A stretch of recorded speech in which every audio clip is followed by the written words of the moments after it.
Welcome to the Simply Pediatrics Podcast, simplifying holistic healthcare for infants and children.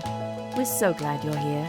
Join Jennifer Zethner, holistic pediatric nurse practitioner and holistic mom of 3 on a mission. Listen in as she shares the answers to the most asked questions from parents in her practice every day and offers parents practical strategies and actionable steps to support their child's health and well-being. Enjoy this insightful episode of the Simply Pediatrics Podcast and stay tuned for more information at the end of the podcast. Today's episode, Traveling with Your Children. Hello and welcome. I'm so happy to be here with you today. Today I am addressing all of those lucky parents out there who are traveling on a plane with their children. That's a big question I get from families often about what can they do to stay healthy while they're traveling, avoid the quote-unquote germs on the plane, and kind of, stay healthy for their traveling experience to wherever it is that they're going. So here's a couple tips. First of all, congratulations. That's amazing and wonderful that you're able to go away and get in a plane and go somewhere enjoyable, I hope. So when you know that you're going to be flying and you're going to plan out that trip, ideally plan it out way in advance. What I mean by that is don't pack the night before. Right? As parents, we're already at a heightened level of anxiety and stress just from being parents, all right? You're not traveling on your own anymore. If you were already a stressed, anxious person before you had children, then that's even more elevated, right, for you. But it is a whole level of kind of stress when you are traveling with your child. So help yourself out by being prepared. Pack in advance. A week before, start thinking to yourself, make a list, make sure you have all of those things in the house. Start packing, physically packing, getting everything into its luggage days before. What this does is it actually makes the whole experience of travel, to me, enjoyable, because you got that excitement of figuring out where you're going, what you need, right? So you're doing it way in advance. Also getting everything into the home that you need for the travel allows you to be able to technically pack those items at any hour that you'd like to.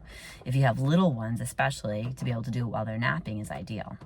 So pack and plan way in advance to avoid this stress of having to run around and figure out what you need and run to the store or whatever it is that you need to do to get all of the things that you need to pack up. All right, so packing in advance. The day of travel, parents, I've been to the airport a gazillion million times. There's so many things to do in an airport.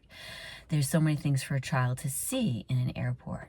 Get to the airport early. Get there early.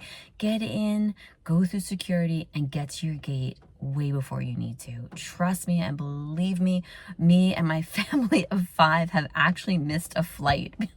A whole family of 5, we missed a flight because we got there too late, and it was quite a devastating event. So trust me from experience, and also just from, taking care of children. They'll be very excited to be in the airport. If they're school age, they're just going to be so excited about the trip, and it begins the moment they step out the door. If you have little ones who are kind of a little oblivious, under 3-year-olds who don't really understand what's going on, they're just going to be excited to see everything that goes on in an airport.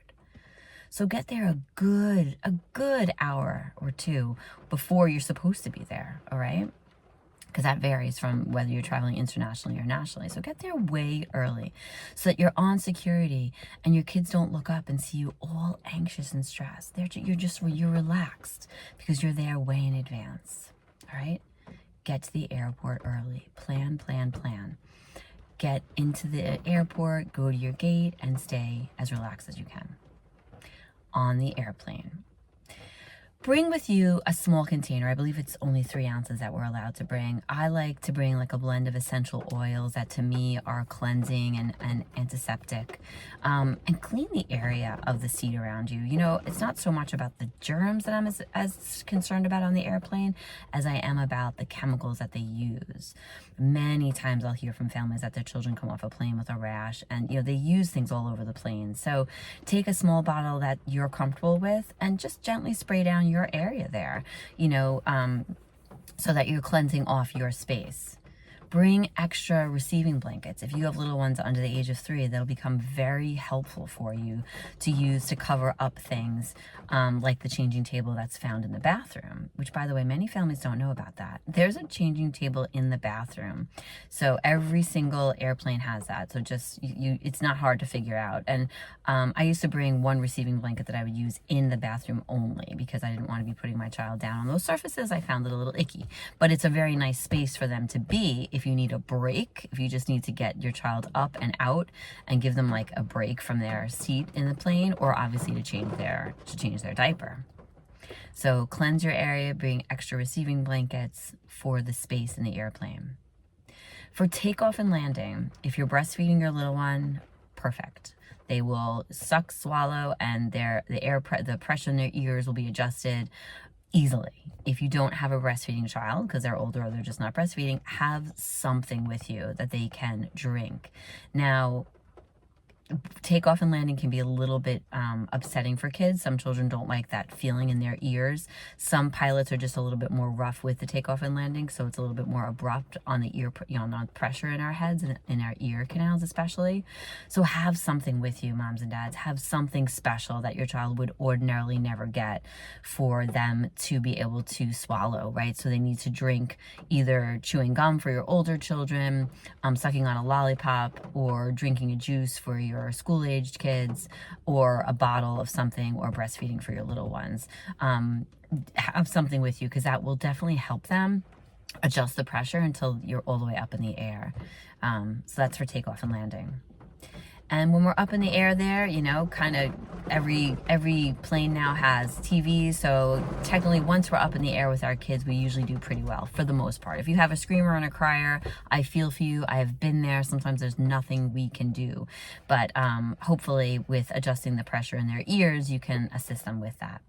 Now, the other piece of staying healthy when we travel is once you get to your destination, do the best you can to keep your children's bedtime schedule the same and their diets as well.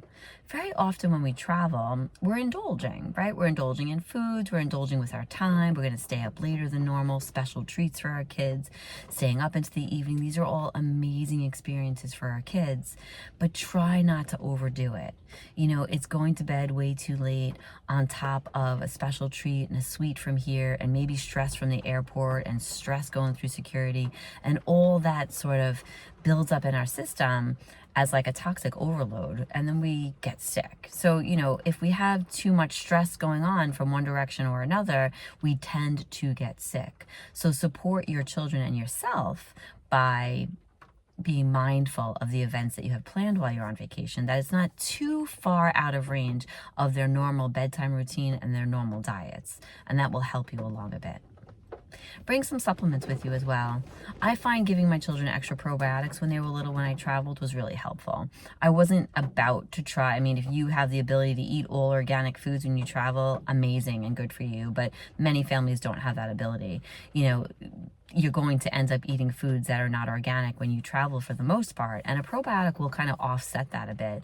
The meats that we eat, and the produce that we find are exposed to pesticides and antibiotics, and the probiotic will help to kind of level that off a bit for your children.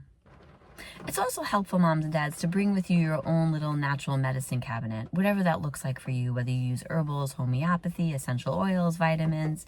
Especially if you're traveling abroad, bring some of those products with you. They're not always readily available outside of the United States, and in certain parts of the United States, you might have trouble finding some of the natural supplements that you like to use. So bring those along with you. That's very helpful for you. All right, congratulations to all of you that are going to be traveling. I hope this information was helpful to keep you healthy during your traveling experience. Remember, parenting is a journey. You're doing an amazing job. Stay curious and keep learning. And I'll see you next time. Thank you for joining Jennie on the Simply Pediatrics Podcast. We hope that the valuable information she shared in this episode will inspire and empower you on the holistic parenting journey. If you would like to learn more about Jennie, her Simply Pediatrics practice, or anything that she spoke about today, please check the show notes that accompany this podcast and you'll find all the links and resources you need. You can also sign up for the Simply Pediatrics mailing list so that you receive Jennie's weekly newsletters packed with vital information and holistic parenting gems. If you've enjoyed today's episode, please consider giving this page a like and subscribe to the channel so you don't miss any episodes. And don't forget to connect with us by sharing your thoughts in the comments section below. Follow Simply Pediatrics on any and all of the social media platforms.